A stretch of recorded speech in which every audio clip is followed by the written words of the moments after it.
Well, good morning, everyone. We're at 9:30, so excuse me, we can resume the hearings.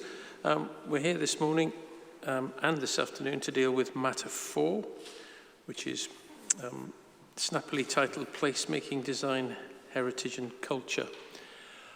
What I intend to do is go through in turn policies D1 to D10 this morning, and then deal with D11 to D14 and a couple of allocations, SS20 and well, that's probably my typo, SS5 and SS4. That's probably the safer way to do it this afternoon, starting at 2. As usual, I'll ask Carol to do the housekeeping. That's important. I mustn't forget it. Good morning. Everybody should know this off by heart by now. There's no scheduled fire alarms planned for during the examination, so if the alarm does sound, please make your way to the nearest exit and gather on the corner of Claremont Terrace outside the GMB building, which is, if you go out the front, it's to your left. Do not stop to retrieve any belongings, but exit the building as quickly and safely as possible following the green exit routes. And do not enter the building until a fire marshal or member of the fire service tells you it's safe to do so. The main doors are the ones at the front. For security, do not use the side doors unless you're a wheelchair user and someone is available to unlock and relock the doors after you. Just also to bear in mind that the building is in use for language classes, so there will be other people about in the building. The toilets are situated on the ground floor in the corridor adjacent to the main hall, just down there. Drinking water is available in the main hall for attendees and in the foyer for members of the public. So if anybody is up in the gallery, you can get water down here in the foyer. Other refreshments are available in Gillygate, and there's also get places to eat. And there's also a Sainsbury's Express in Bootham. And just to remind people that these sessions are being filmed, so if anybody has any issues about being recorded, if you let me know, I can then seat you in a location that won't be picked up on camera. And the Wi-Fi details are Citadel Guest, password General Booth 1883, and they are on the posters either side of the room, along with my contact details. Thank you. Thank you, Carol. One or two new faces around the table. Do you mind if I just go round and you can introduce yourselves to each other? Mr. Henderson. So, thank you very much. Good morning. Matthew Henderson on behalf of the City of York Council. Alison Stockdale, Policy Officer for the Council. Guy Hansen. I'm an architect and manage the Design, Conservation and Sustainable Development team at the Council.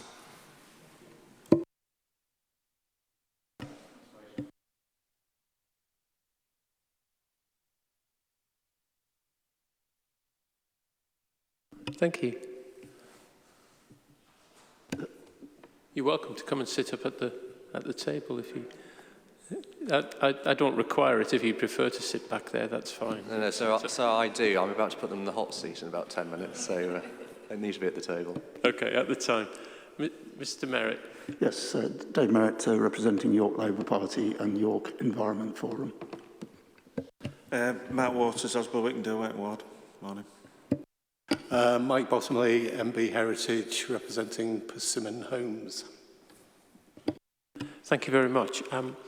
I'm not suggesting anything unconventional this morning. I'm going to go through policies D1 to D10 in turn. I note that there have been some modifications that are, and I'm using this word in its literal sense, that are relatively minor, as opposed to, take no significance from that. But I need to be careful with that word as well, don't I? Yeah, you'll understand what I mean, I hope. I'll take them in turn.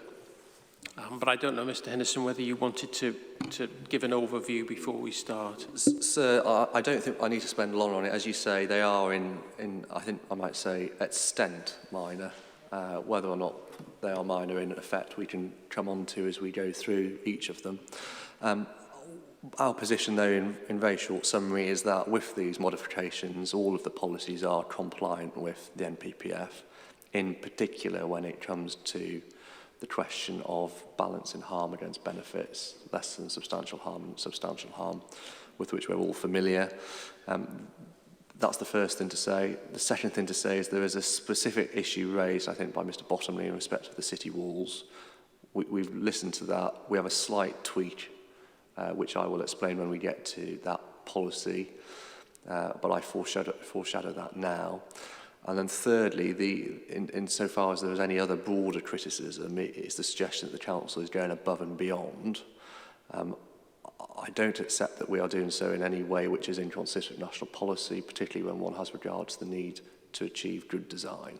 And we will explain to you, sir, as we go through how that approach is, insofar as it is challenged, it is an acceptable approach. But I think that's all I need to say today now. That's helpful, thank you. We'll start with policy D1. Some changes are proposed to this. Is it worth taking us through those briefly? Yes, Mr. Stockdale will do that, sir.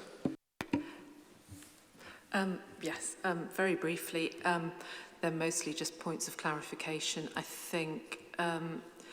So, yes, changes to bullet point 2 about density and massing, and I think really just clarifying that it's about the proposed massing of the development that we're talking here, and then on to impacts on setting of the building and its historic significance. So it really is just tying these things down. Moving further down, and again, I think at point 4, building heights and views, I think just pulling the language used in line with the MPPF. So changing challenge to detract from. And I think, and then we've got down at paragraph 8.8, small changes to updates and guidance, I think, and the same in 8.11, just some updates to guidance that are relevant now. And of course, there's the change throughout from English Heritage to Historic England. Thank you. Thank you. Does anyone have anything they want to say about D1? Mr. Merritt. Thank you. As we've indicated in our written submission, we feel the policy is a little short in terms of some aspects. Placemaking is also about amenities and other facilities. Now, we recognise there are other policies referring to those, but in the sense of of placemaking, we consider that there ought to be some references to that. We've given a reference to the 10 characteristics of places where people want to live on the architecture.com website, and we feel it would be appropriate for some references to be made to that in the policy, because that's a key issue in terms of achieving places that people wish to live. The other aspect that we were particularly concerned about is the sustainability side. There's a vague single reference in there which doesn't really say what it's about. And given the pressures to try and address the climate crisis and the arguments that we made in the earlier phase on the need for increased density of development, particularly where there are good transport links, we would like to see some cross-references as appropriate. We note at the end of this policy, the only policy that is cross-referenced is CC2. We feel there ought to be other cross-references there in terms of, as I say, both achieving greater density that will help support the viability of public transport services and therefore good quality public transport alternatives, but also helps to support the viability of local shops and other facilities that are important to try and minimise the need for journeys, or at least maximise those that can be done by walking and cycling locally. Can I also just turn to the modifications that have been proposed by the Council in their written submission? And the first one I'd like to pick up is the second paragraph, where they have introduced a where appropriate pair of words, in effect, at the head of the main section of the policy. Our feeling is that these principles should apply everywhere in the city. Obviously, the degree to which they apply will obviously vary according to the particular localities, but to suggest that there are places where this approach is not appropriate seems to be an unfortunate weakening of the policy, and we'd suggest that those two words are not actually added into it.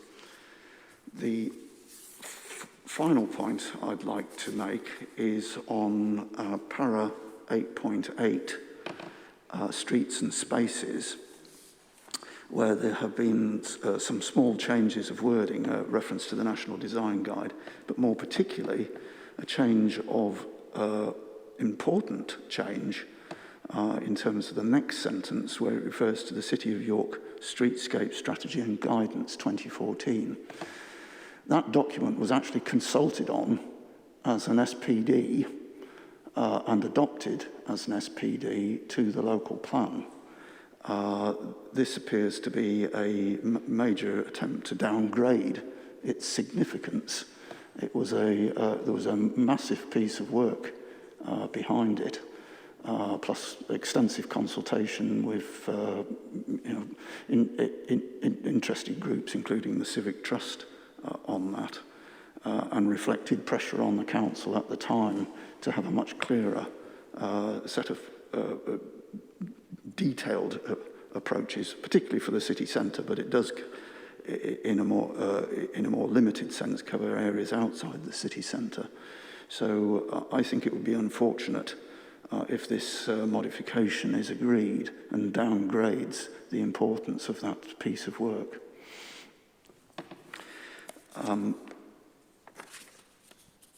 Finally, if you'll excuse me, I'm under some pressure at work to complete a job. So after we've dealt with this item fully, I will disappear until after lunch. That's fine, perfectly understandable, don't worry.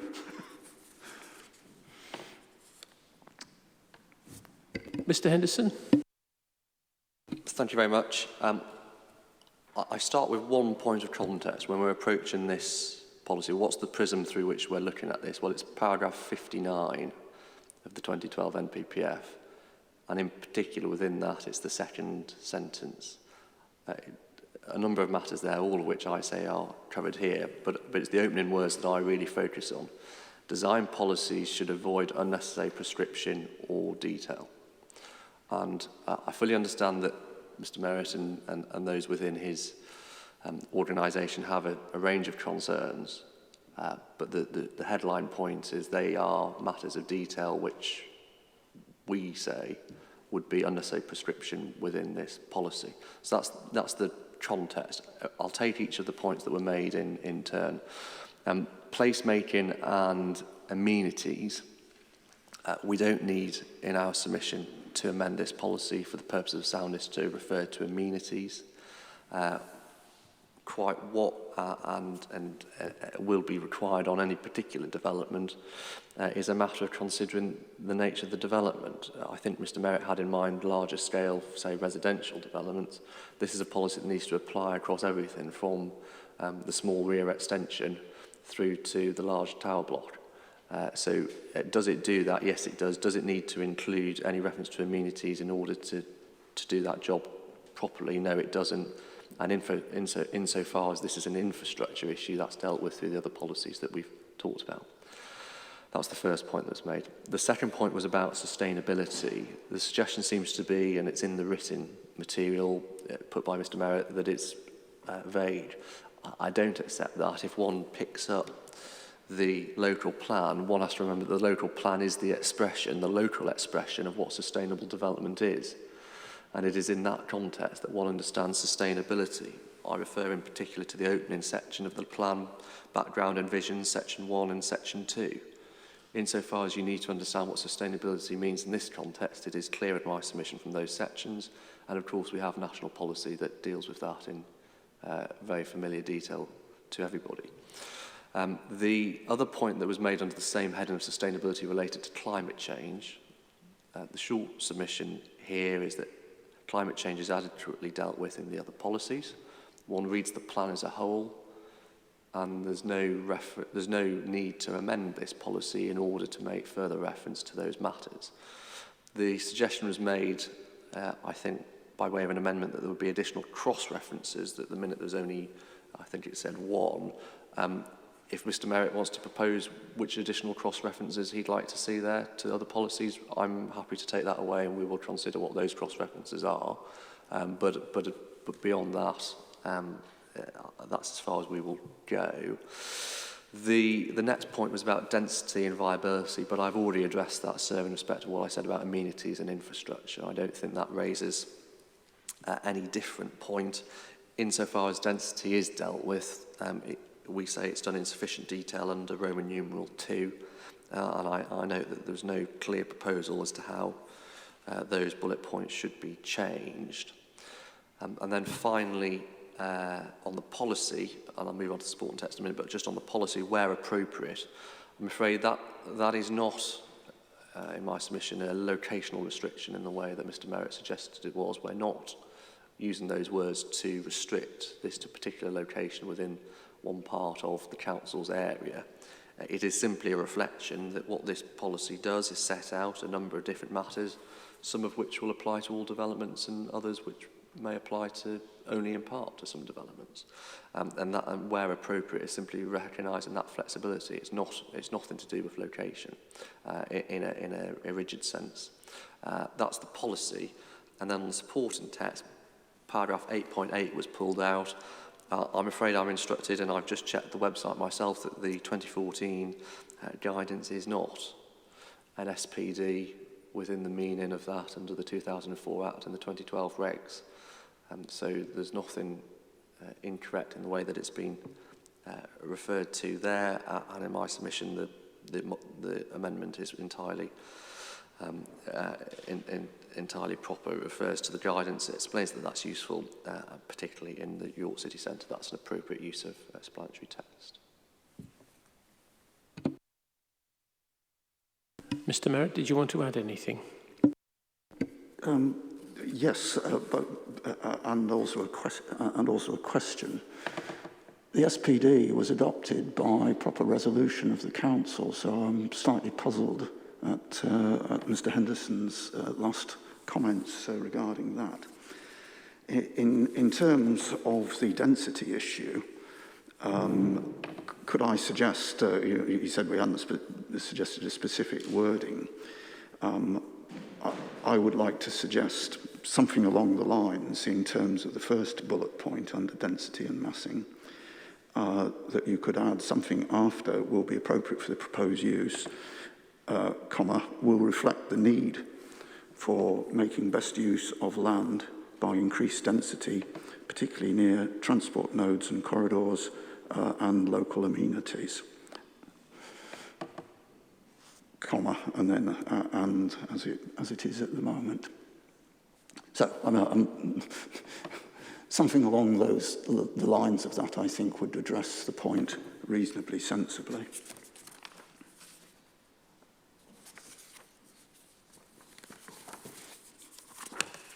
That's helpful, Mr Merritt, thank you. Mr Henderson, I don't know if you've got anything. The SPD point, so I've had Mr Ferris check. He's pulled up the relevant minutes.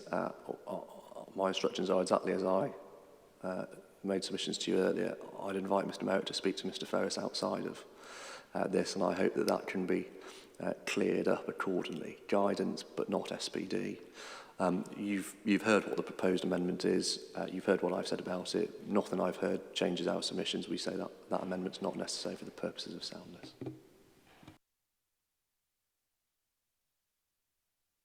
Okay, well, thank you for outlining it, Mr. Merritt. I'll have a think about that. But if there is anything you want to add? I'll just make on the last point. I know Mr. Ferris has strong opinions about that particular document and particularly its implications for the council's own budgets. But nonetheless, it did go through the proper process, and it is a matter of fact that it was adopted. And I think council... I'm not sure how far I can take that in examining the plan, but I'll have to leave that between you and Mr. Ferris and Mr. Henderson, perhaps. I hope you'll forgive me for that. No, so that's not a problem at all, and ultimately you're entirely correct. I maintain our position with all respect to Mr. Merritt, but frankly, even if I'm wrong, it doesn't matter for the purposes of the exercise you're undertaking. Thank you, Mr. Merritt. We'll see you this afternoon. Okay. Good luck with work. We'll move on. Oh, yeah, Councillor Waters. Thank you, sir. Just before Mr. Merritt goes, I think he was rather understating himself with this document. He was actually quite responsible for producing what is probably one of the finest documents the City of York Council has ever produced, which was this streetscape guide.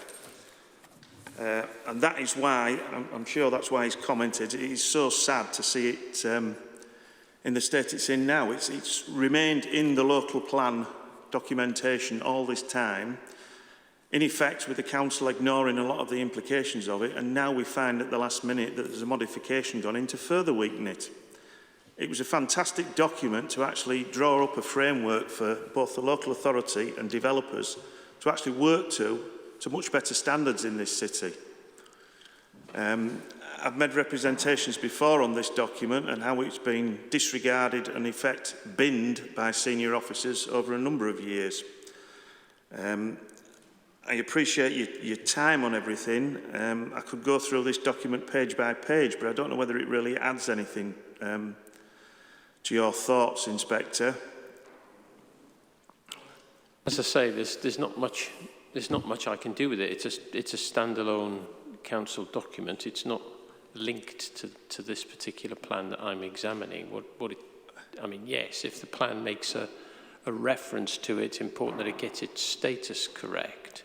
But what the modification says is that it contains useful guidance, particularly relevant to York's city centre. And I'm not sure from what I've heard whether there's anything inaccurate about that. But do you say it's more than guidance? That's the intention of it. But again, without being too obtuse, if somebody could tell me what guidance means and what guidance is intended for, who's it supposed to guide?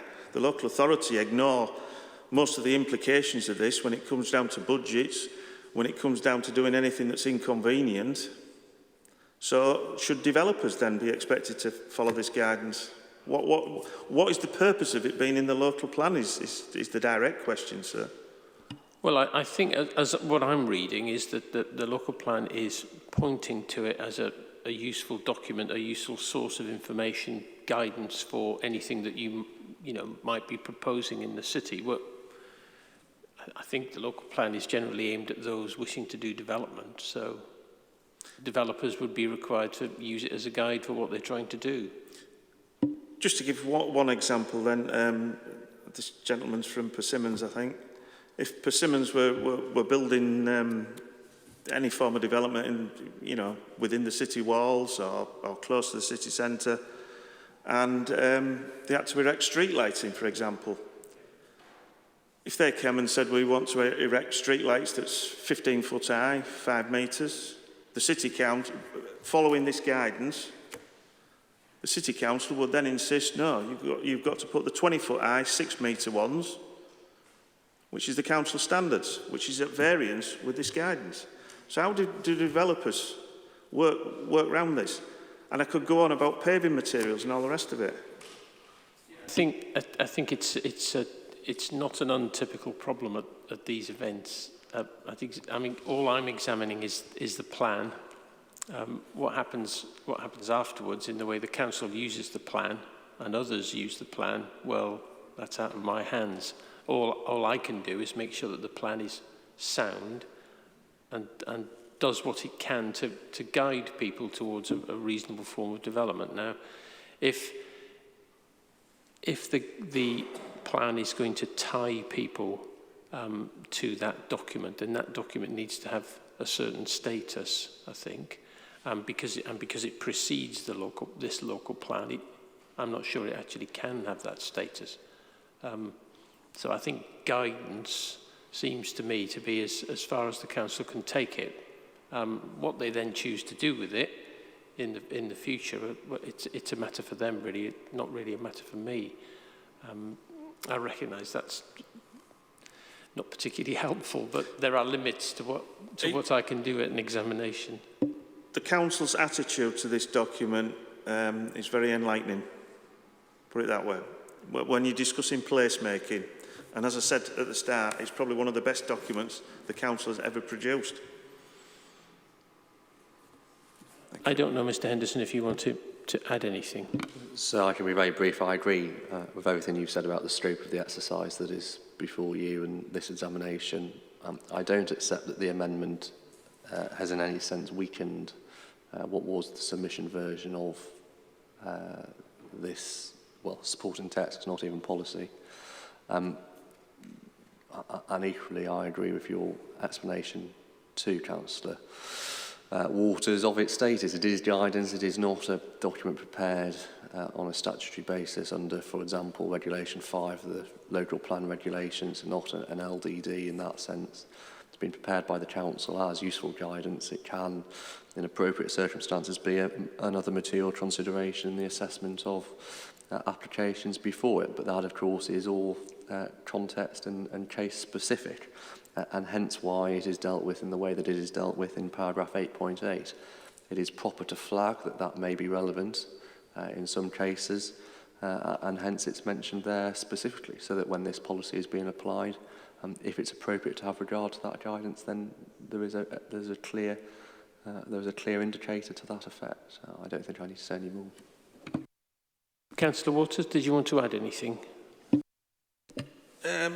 No, this morning's been very enlightening. It just it sort of puts on a formal footing the council's binning of this document some years ago. Effective binning of the document. I don't see how Mr. Henderson's explanation of using this on a case-by-case business as guidance, again, how would you insist that Persimmons were to follow this when the City Council can't even follow it itself, and then on another development it might not be followed? There doesn't seem to be any consistent level of thought going on with this. Yeah, I can understand why. I can understand the points you make, but what I'm examining is the plan. What you're talking about is what happens when the plan is then, if and when the plan is adopted and used to guide development. What the council does with that particular document you're talking about now, really, that's something one step ahead of what we're doing here. It does say it provides guidance, and I'm not sure how much further they could take that. How they want to use that guidance is then a matter for the council in the future. They could say, well, they could point developers towards it and say you need to accord with that, and if there's then a difficulty, then that might come up at a subsequent appeal or something like that. But it's how the council uses these documents going forward that we're talking about here, not what's actually in the plan. I'll certainly go back and check the circumstances in 2014 because it is public record, but I am certain that the intention of Councillor Merritt, as it was at the time, and the Labour Cabinet at the time, was that this would be a supplementary planning document, and that's how it was carried forward in the local plan and has been in now for 8 years in that form. I don't think I can say any more. That would be helpful, really. But yeah, thanks. I'll leave that with you. Anything else on D1? I'll move on to D2.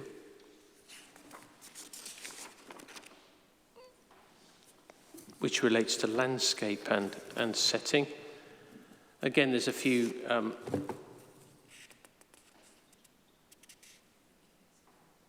relatively minor changes proposed to the policy. I don't know if there's any need to go through those. There's not, so these are just examples of updating in line with the NPPF. Does anyone have anything they want to say about D2? I didn't have any particular questions about it. D3 was cultural provision. Again, some relatively minor changes proposed. Yeah, just adding a D, so not very much at all.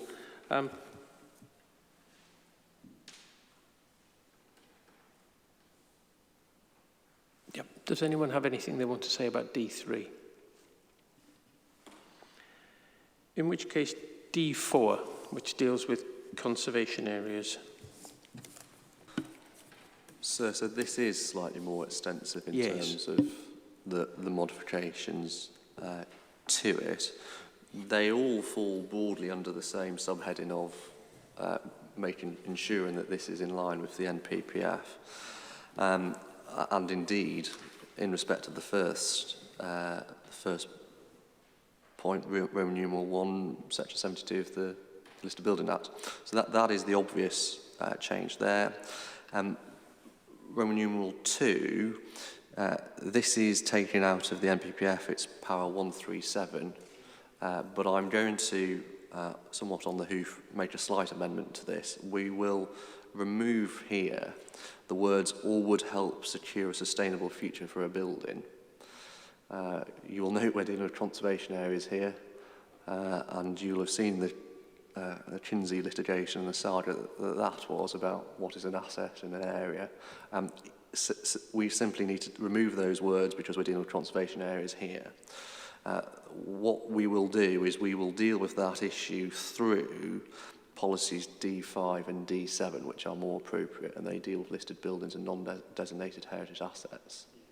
And we will do that in a form that reflects the penultimate paragraph of this policy. So that will come out as well. So the paragraph beginning changes of use will be supported when. We think this is an important point. It's all in line with the NPPF, it's just in the wrong place. I needn't bore you, but in essence, the Kinsey issue, optimum viable use of a site, no is the answer, it's optimum viable use of an asset. And we just need to avoid falling into a similar trap here, which we will do by putting that in its proper place. Otherwise, Roman numeral 2 is NPPF 137. Safeguarded important views guided by the existing evidence, including the York Central Historical Conservation Area appraisal and other local views. That reflects, in essence, the importance of that within the city of York. And I'll come on to that in the context of the walls as well. The next item is a deletion, evidence-based assessment. That's because it's dealt with elsewhere. So this was replication of what we had elsewhere. Other than that, though, sir, the other changes are pretty minor. Character and appearance of the conservation area, and then some wording below, all of which essentially brings it in line with the NPPF, as I think is fairly obvious.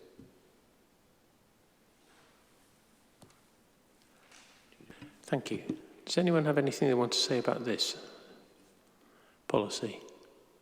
I had a couple of points, and forgive me.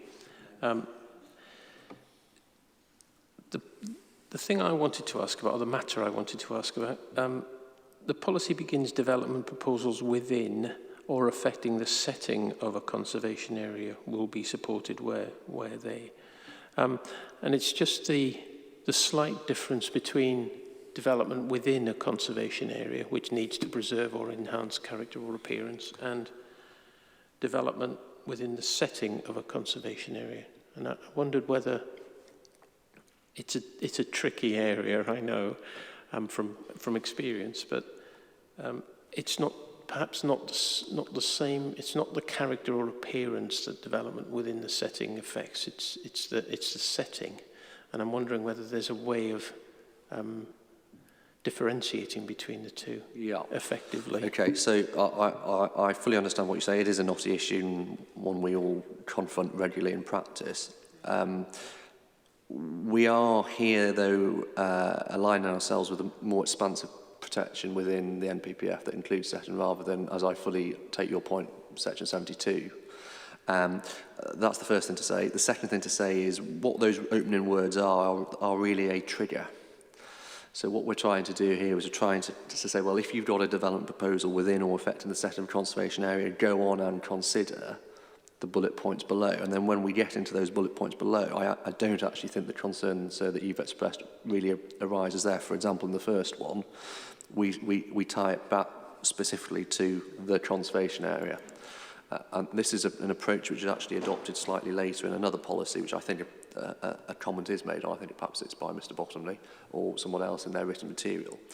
So yes, it might appear at first glance that those opening words are wide in scope, but they are, sir, in my submission, deliberately, because this is essentially the filter in the funneling process. Are you caught? Yes, you are. You go on and you apply. What then follows? But I mean, that's my submissions as to why it's justified. I hear, though, that perhaps it's a question of clarity and the point that you raise, and we will, Ms. Stockdale will make a note that we will just have a look at that and see if we can make it clearer for you, sir. I can see, I'm reading on, that in bullet point 3, you're safeguarding in important views guided by existing evidence, including in the central or historic core conservation area appraisal. So, yes, you're safeguarding important views, so views into the conservation area from outside and out of the conservation into areas outside the conservation area. You are covering in 3, and in many ways there's a crossover between that sort of thing and setting. Yes, so very much so. We've all done those cases where you stand outside the conservation area and try and work out what you can see within it, and that's really where we are with that. I think that's helpful.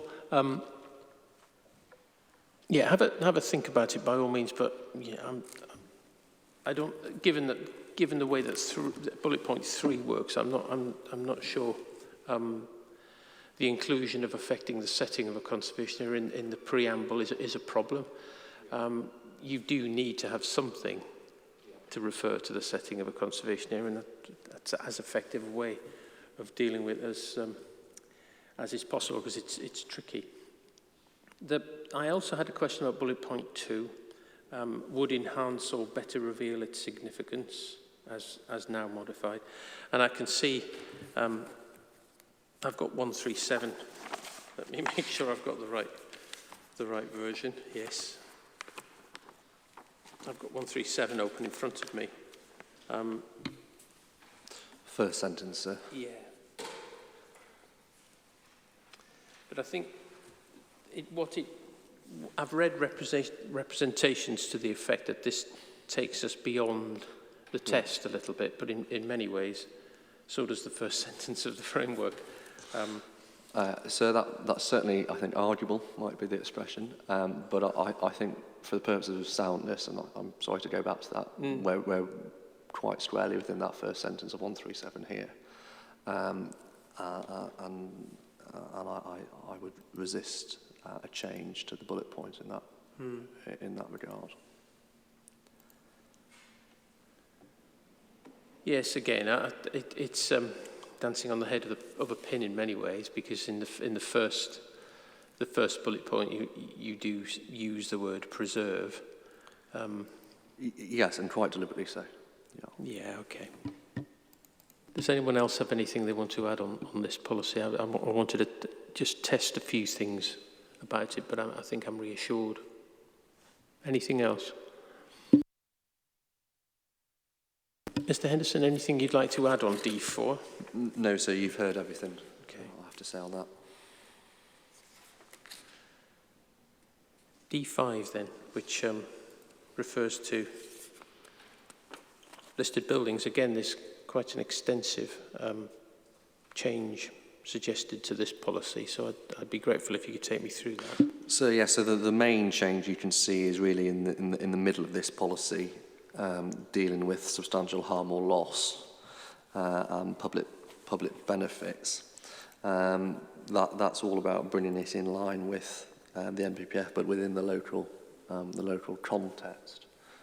In that regard, we're removing the reference to the evidence base. We're dealing with that elsewhere, but we're obviously at the bottom maintaining the need for applications to have sufficient evidence to support them for the purposes of assessment. So this is essentially a more proportionate approach in that way.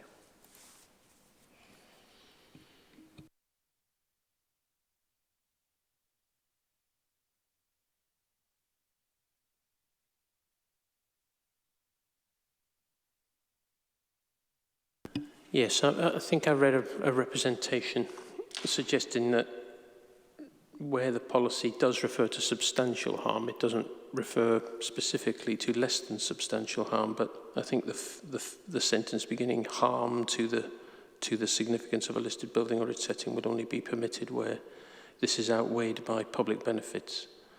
And then it goes on to talk about substantial harm. My only question was whether that harm should be preceded by less than substantial, but I don't know whether that's an unnecessary complication. So I think, with respect, it may be. I think we have in mind. I'm just pulling up the framework. This is, I think, what was when we get into 132,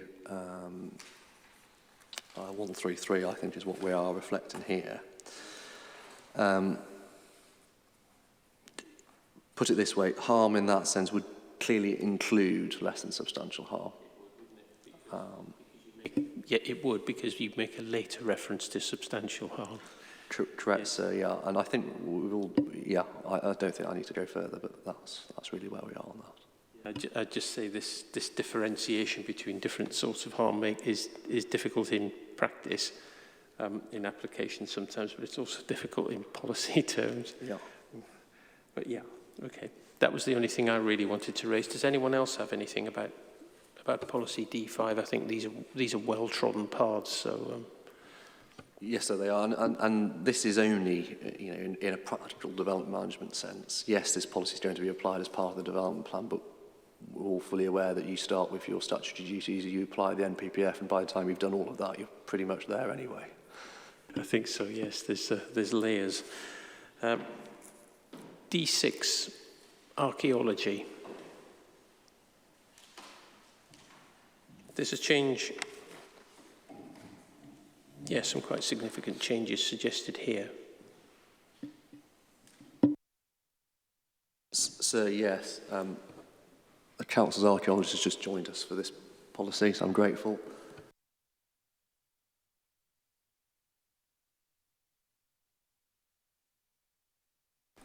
I don't know if you want to say anything by way of brief introduction on this policy.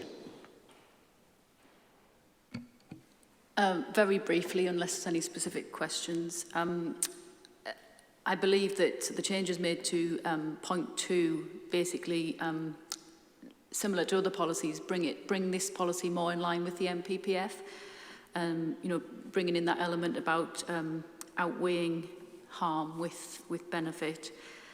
And then the slight amendment to point 4, that's just a minor change, really. Thank you.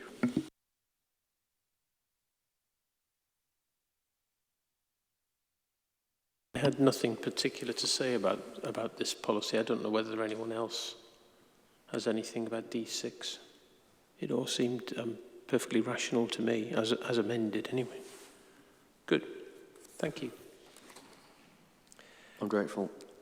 That brings us on to D7 then, sir, NDHAs. So we're dealing with the level balance here. The changes are, certainly the policy changes, are minor.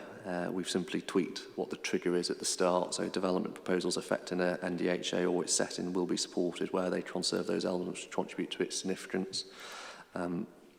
We say that's an appropriate way to introduce this policy, then you get the same criteria through those bullet points, and then we've tidied up at the end of the policy, removing the words in parenthesis that they simply weren't necessary in that context, and therefore they come out.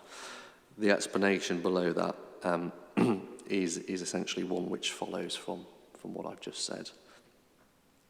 And I think we have a little bit of flexibility in that supporting text, but it doesn't really go to soundness.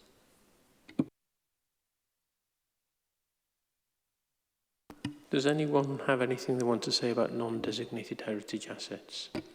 This is just one without my Persimmon Homes brief. When do you think you will be adopting a local list?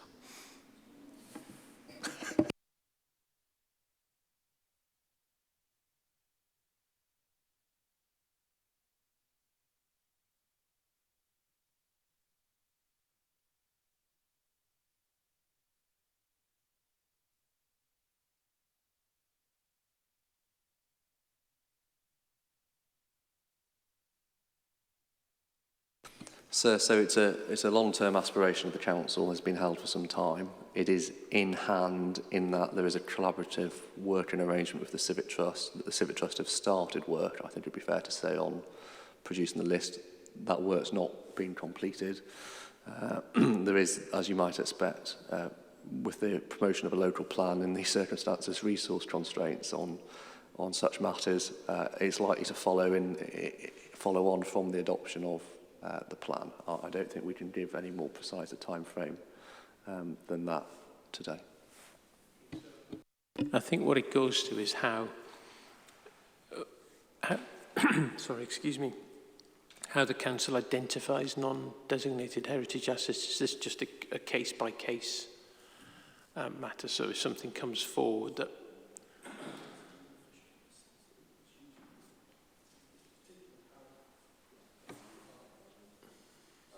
Mr. Hanson will give you his day-to-day experience with this. We have an unofficial local list that was originally produced by, I think, the Environment Forum that's now managed by the Civic Trust. So there is a list of 100 or so buildings, but it's obviously not a comprehensive list. In terms of the local authorities' assessment of what criteria they use to add things to the list, we've not been part of that. But it does exist, and during decision-making, councillors do make reference to it being on the informal local list.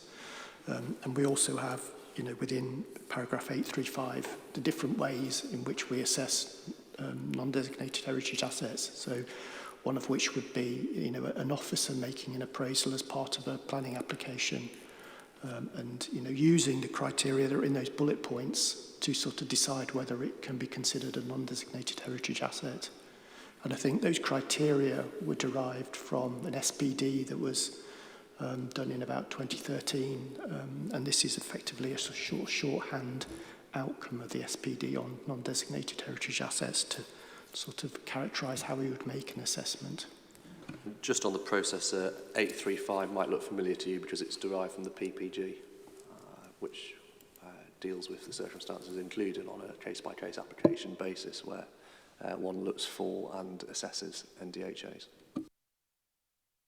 Could I just add one more thing? Within a Central Historic Core Conservation Area appraisal, we've got buildings of merit are identified, which is not quite the same as the designation characteristics of the non-designated heritage asset, but they give us some sort of clue about buildings that are not listed that would have some special consideration. that's helpful. Mr. Bottomley? Yeah, again, this is without any Persimmon Homes instruction. It's more from my professional experience of dealing with non-designated assets. The open forum document is a useful starting point, but as Ms. Hanson said, it's not explicit that is the be-all and end-all of the process. Where the difficulties come in from my side of the work is, am I the one who makes the judgment? Do I make the call in my assessment that this should be a non-designated asset? when the framework is quite explicit in saying that they should be identified by the local planning authority. I think that's in the definitions. So it's a positive identification by the authority. So I was just wondering, in terms of the wording, whether there's more explicit reference to certainly conservation area appraisal documents. And the central core is a very good document and a reference to refer to those buildings of merit being non-designated assets. The open forum as well as a starting point, and then the aspiration to be producing a formal local list at some point in the future. So I think it's more clarity in terms of where do we look as a starting point, and then obviously when pre-app discussions are going on or an application goes in, there can be a heads up from conservation team as to we are going to be, considering this as a non-designated asset.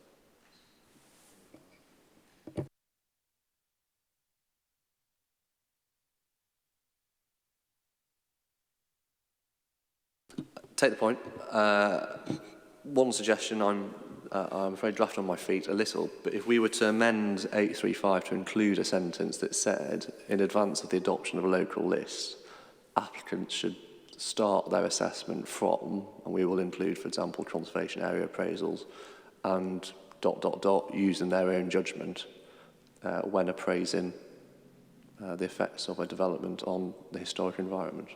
Would that deal with the concern? As I say, I'm not representing this point. No, but if that deals with the concern, I like the sound of that in terms of clarity. Okay. For me, when I'm dealing with developer clients, I'm able to say, yep, this is why I'm making a judgment that this is a non-designated asset and we should be doing X, Y, and Z. So I think that's a nice, good change. Yeah. That's absolutely fine. Well, so we'll take that away.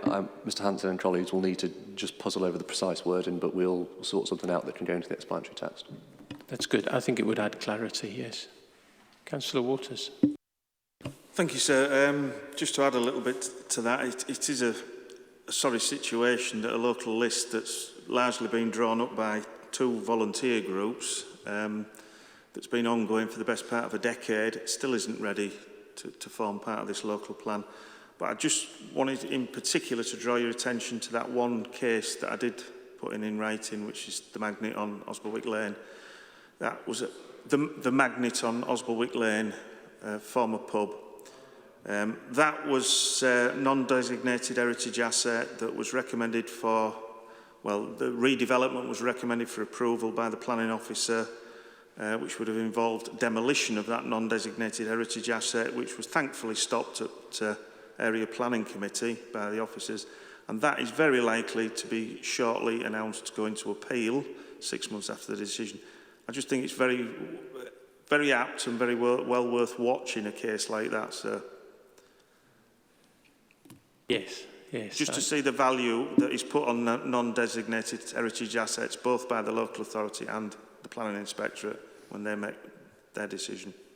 It's not an uncommon area where one comes across appeals where things are argued to be non-designated heritage assets, particularly pubs. But there are other classes of building that you come across too. But yeah, you put the 7-digit. No, you didn't put a 7-digit reference for that one in your reps, did you? Yeah, I'm sure I did, and I can probably remember it off the top of my head, which will be 21-00304 FUL. Very good, Councillor Waters. Okay. I've made a note of it, so I might well keep an eye. It wouldn't be me that would deal with it if it does go to appeal. But the question there is, will these appeal decisions and such like, would they not be strengthened if there was actually a proper local list within the local plan? Would that make any difference? Well, I mean, it's probably a question that's outside the examination, but off the top of my head, if there was a formally adopted local list and a building appeared on a local list, then the answer would be probably yes. But that's an aside, really. That's not for this examination. Happy to help. But, you know, it's case by case. Who knows? It just depends what comes forward in terms of evidence about the building and so on. It'll be up to some decision maker's judgment if it does go to appeal. Sorry. Shall we move on to D8, Historic Parks and Gardens? So yes, so policy is largely unchanged. There was some fairly horrendous grammar in the first sentence that got picked up with the changes there. And then thereafter we brought it in line with the NPPF by including balance after that. So I don't think there's much more to be said there. An update in the explanation to include, I think, an asset which had been omitted. And then 841A is essentially the supporting text which reflects the changes that I referred to in the policy itself.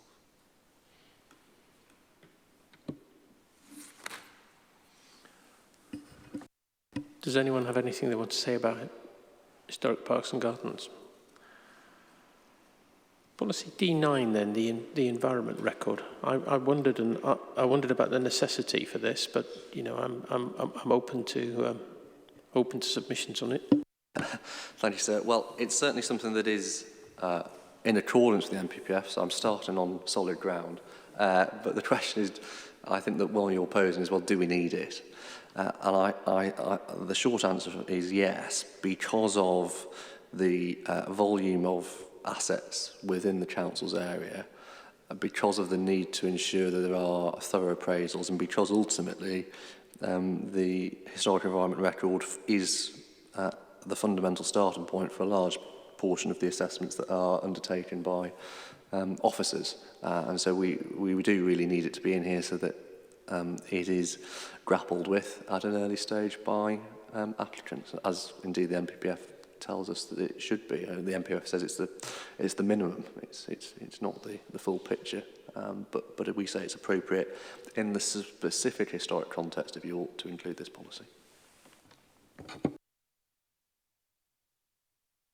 Does anyone else have any points to want to raise about the HER? I think, yeah. Sorry, there's just one from the council's archaeologist. I'm sorry, carry on. Just explain that a bit more fully, perhaps, than I did. It was just to add to that I believe this was added to the plan to basically strengthen the HER's position within the council, to ensure there was some provision made for it, you know, in light of cuts, etc. Because it is a necessary evidence base. Yes, I think reading the policy perhaps a bit more carefully than when I put my question, it does give the council a policy hook for if something comes forward that doesn't include an appropriate heritage statement, because you could just refuse to deal with it on that basis. Contrary to D9, off you go. And I can see the sense of that, certainly in a city like York, yes. Because practically everything in the central core, I would expect, would have to include a heritage statement, even relatively small developments. So, yeah. So yes, and in fact, if we go to NPPF 141, second sentence, they, which is local planning authorities, should also require, I emphasise that word, developers to record and advance understanding the significance of any heritage access, ... See footnote 30. Well, what does footnote 30 say to HER? And require is captured in this policy.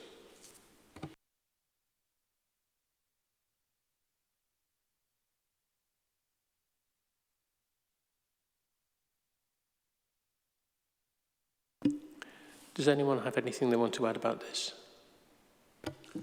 Mr. Bottomley. Just a very quick one on the mechanics of it. If a heritage statement is submitted with a planning application, do we assume that it goes on to the HER, or is it a specific deposition that's needed?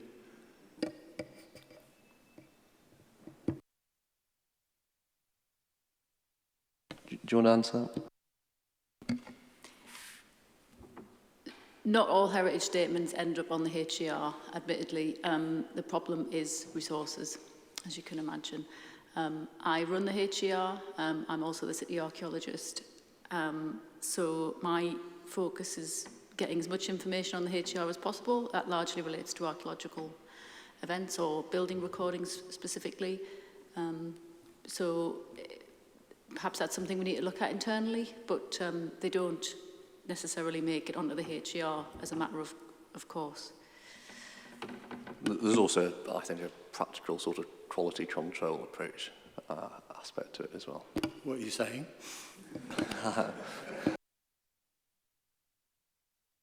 I must admit, from my own work, the quality of heritage statements does vary. Shall we say? I'll put it no more extreme than that. But yes, you get a wide from one sheet of A4 to documents like several volumes. So it does vary. But yeah, it's an interesting question. Shall we move on to D10?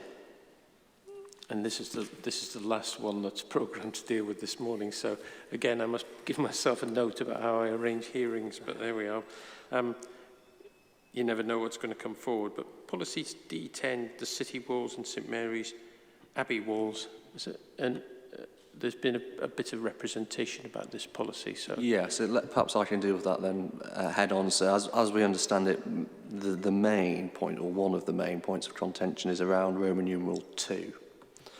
And we've listened to that, we've heard what's said there, and so we will take that on board by deleting some of the words here. So we will delete the reference to the height and the proposed wording. Let me just give it to you. It's not a great change, but it will say they are designed to preserve the special character of the city walls and not reduce their dominance. So the reference to being no higher than the city walls externally will come out, and I think that was the principal mischief that was the source of representations. Other than that, though, so we maintain the policy as modified in the hearing statement.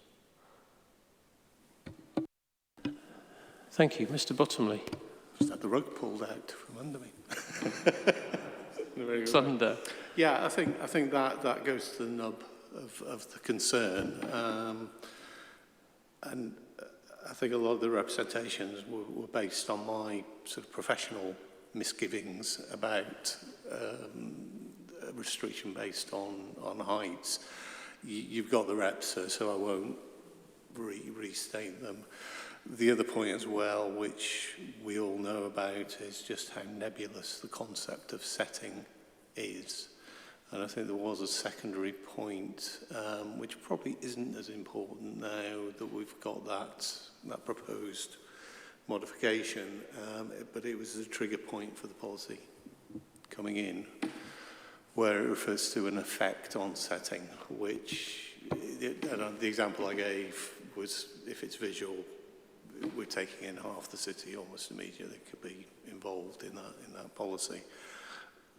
The only other point I would make is, and forgive me, Councillor, my favourite document that the Council's ever produced is the Conservation Area Appraisal for the City Court, which I think is comprehensive and it is an exemplar of how they should be done.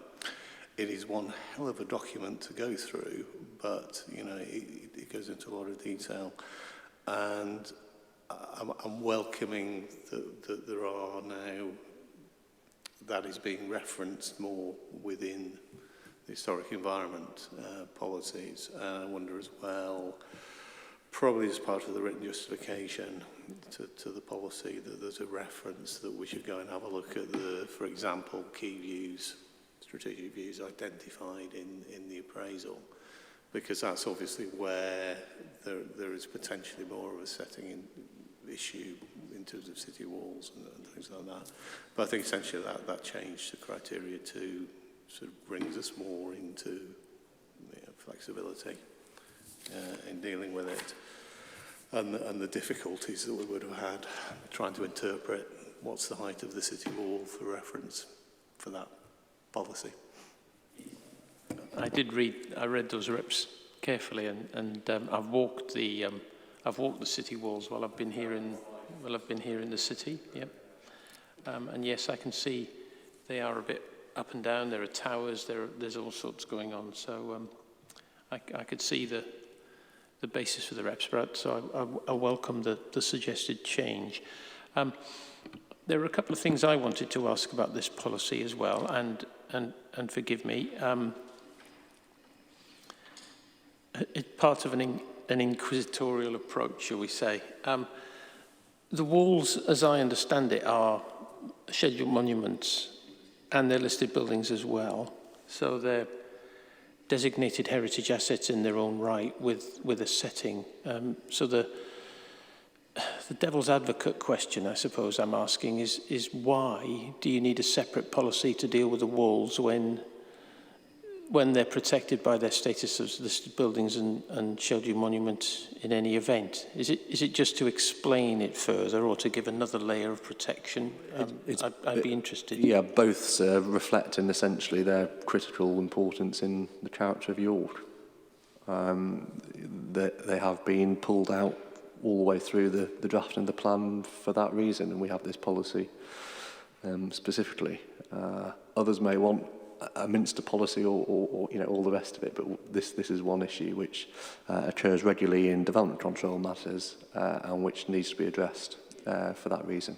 I think from walking the perimeter, I could see, well, you know, that suggested to me, well, okay, I can understand, because it affects swathes of land, doesn't it? So I think Mr. Bottomley's example of visual relationships sort of makes good that point. If I can just come back on the other 2 points that Mr. Bottomley made. So the first one was in respect of the words likely to affect the setting. I'm afraid I'm repeating the submission I made earlier. That's the trigger point. One then goes into Roman numeral 1, and we've made very clear with the amendments, clearly says the impact on the elements underlined which contribute to their significance, so fully in accordance with GPA 2 and 3 and the NPPF on that basis. So yes, the trigger might appear wider at the start, but the policy protection is entirely in line with national policy and guidance. On the second point about the conservation area appraisal, we don't think it's appropriate to include reference in it here for the purposes of defining views, which I think was the example given, simply because yes, it would be a very relevant document for that purpose, but what we would not want it to be taken as is in any sense exhaustive. You would need to look at the site context and the views on each particular basis.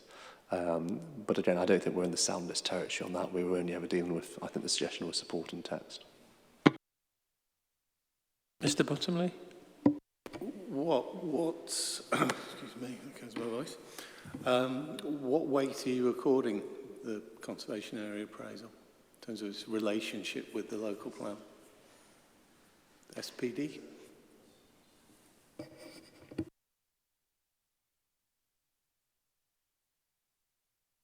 I don't think it would necessarily be an SPD. We'd have to double check that given Reg 5 of the 2012 regulations, but nevertheless it is at minimum adopted guidance, and it is adopted guidance that one would expect and indeed is applied with the appropriate weight given its comprehensive and robust nature in the Council submission.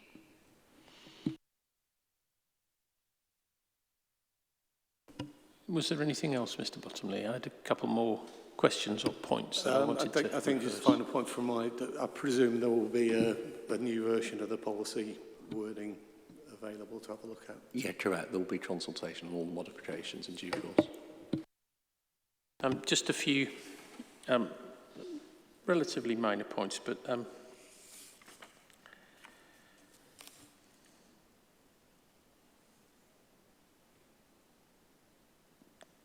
bullet point 3, they do not cause harm to those elements which contributes to the significance or the setting of York walls. And it's this old chestnut about the setting of the walls will contribute to its significance. So I wondered whether there was a need to separate them out, or whether it would just be more straightforward to refer to significance. But, you know, I accept clarity helps. Yeah, we'll take that away. So I think the options are either delete or perhaps, as Mr. Hanson says, include in the setting. But I'll make a note for us to think about, can we make it clearer? In fact, Ms. Stockdale's doing that now, and we will. I wouldn't want anybody to look at this policy and think that setting was being considered as something different from significance. It's a tricky area, I know, but setting is part of significance. But the including suggestion, I think, is a good one. Including instead of or. Yeah, I think that's probably going to be where we go, sir, and we've made a note of that. There was another one as well, which I've lost. Bear with me. Yes, it was in the sentence that says development proposals adjacent to or likely to affect the setting of the city walls, but if they're adjacent to, they almost certainly will affect the setting, and I wondered whether that was superfluous. But that's on the edge of pedantry. Well, we could consider deleting adjacent to or, those three words. We'll think about that. I'll leave that with you. I've no strong views, but yeah, it's just a sort of picky point, really. So forgive me. Anything else on D10? We've whisked through those fairly quickly this morning, and now there are others coming for this afternoon. So I think we'd better leave D11 to D14 until then.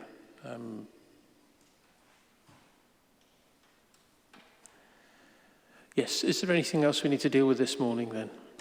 No, sir, not from us. Thank you very much. No, Councillor Waters. Good. Thank you for your help. I mean, it's easier to canter through a long list of policies when there's not so many people here. Whereas, yeah, there we are. Until 2 o'clock then. I'm afraid we'll have to wait until then. But I think procedurally we better had, just to be on the safe side. Yes, absolutely. That's fine with us. Good. Until this afternoon then. Thank you.